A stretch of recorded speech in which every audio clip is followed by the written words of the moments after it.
दोस्तों, welcome to our channel. आज का कहानी शुरू करने से पहले जल्दी से बेल आइकन को दबाकर हमारे चैनल को सब्सक्राइब कर दीजिए और नए नए कहानी देखने का मजा लीजिए। उसके बाद संग्राम दौड़ना शुरू कर देता है। वो मैदान के सिर्फ 2 चक्कर करके थक जाता है और नीचे जमीन पर बैठ जाता है। उसको देखकर मेजर विक्रम बोलते हैं, बरखुदार, इतने में थक गए? तुम आर्मी में कैसे जाओगे? आर्मी में तो फिजिकल ट्रेनिंग बहुत होती है। सर, मैं आर्मी में जरूर जाऊंगा। आज पहला दिन है, इसलिए थोड़ा सा थक गया, लेकिन अब मैं फिर से दौड़ूंगा और मैदान के पूरा 10 चक्कर पूरे करूंगा। ऐसे बोलकर संग्राम फिर से उठकर दौड़ने लगा और पूरे 10 चक्कर पूरे किया। शाबाश संग्राम, मुझे तुमसे यही उम्मीद थी। आज के लिए बस इतना। तुम अब घर जाओ, हम कल फिर से कसरत करेंगे। उसके बाद संग्राम वहाँ से चला जाता है। जब वो घर जा रहा था, तब जोर से बारिश होता है। बारिश में वो भीगते भीगते घर पहुँचता है। तब वो देखता है कि छत पर से पानी टपक रहा है और उसकी माँ पानी बहती हुई जगह में बड़े बड़े बर्तन रखे हैं ताकि बारिश की पानी उस बर्तनों में गिरे। ये सब देखकर संग्राम बहुत दुखी हो जाता है। वो मन ही मन सोचता है, माँ, अब कुछ साल में मैं फौज में जाऊंगा। देखना, मैं हमारे घर के आर्थिक समस्या को बहुत जल्दी ही दूर कर लूंगा। वो रोज सुबह पुरानी मैदान जाता था कसरत करने। मेजर विक्रम तरह तरह की एक्सरसाइज उसे सिखाते थे और साथ ही साथ वो संग्राम को दौड़ाते थे। ऐसे ही कुछ दिन बीतते गए। मेजर विक्रम की छुट्टियां समाप्त होने पर वो फिर से ड्यूटी पर ज्वाइन करने के लिए चले गए। उनके जाने के बाद भी संग्राम दौड़ना बंद नहीं किया।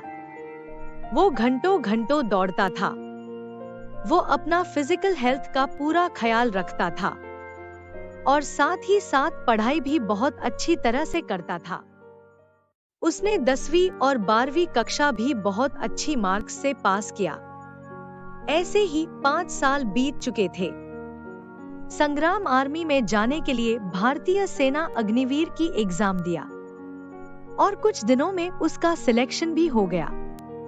उसे इंडियन आर्मी में जॉब मिल गया। उसका सबसे बड़ा सपना पूरा हो गया था।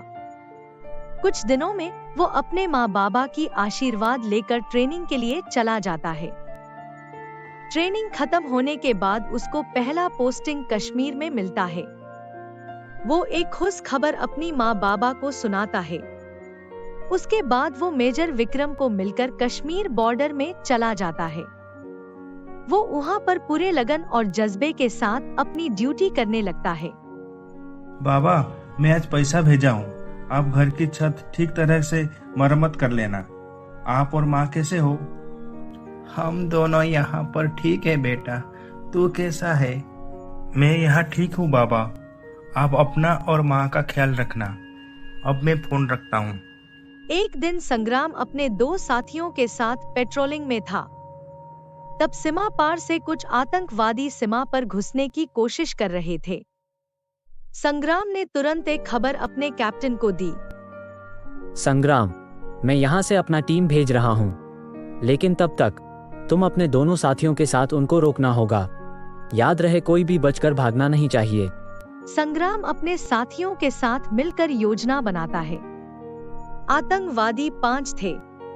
संग्राम और उसके साथी बिना आवाज किए उनके नजदीक गए और तुरंत ही हमला कर दिए। आतंकवादियों ने भी जवाब हमला कर दिया। संग्राम अपने साथियों के साथ मिलकर बहादुरी से 3 आतंकवादियों को मार दिया और एक को अपने कब्जे में ले लिया।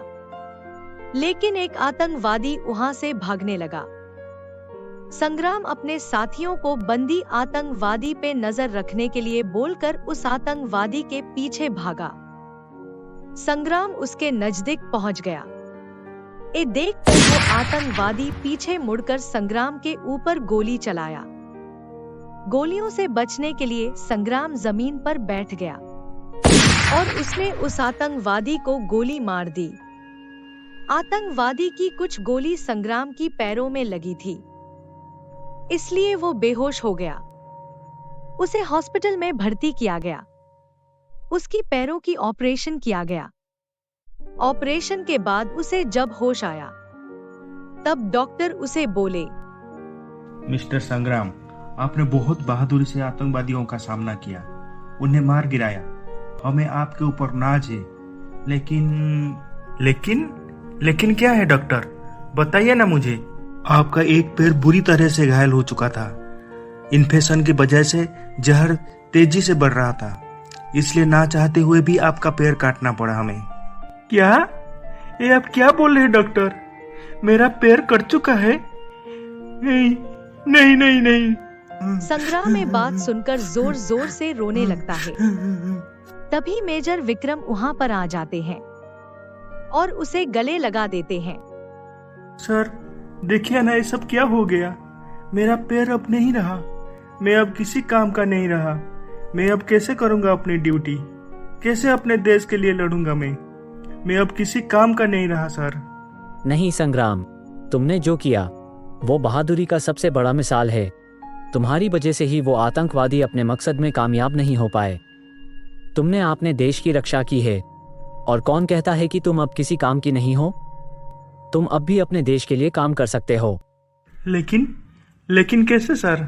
तुम अब बॉर्डर पर ड्यूटी नहीं कर सकते, लेकिन अपनी कमी को पूरा करने के लिए नए संग्राम तो तैयार कर ही सकते हो ना।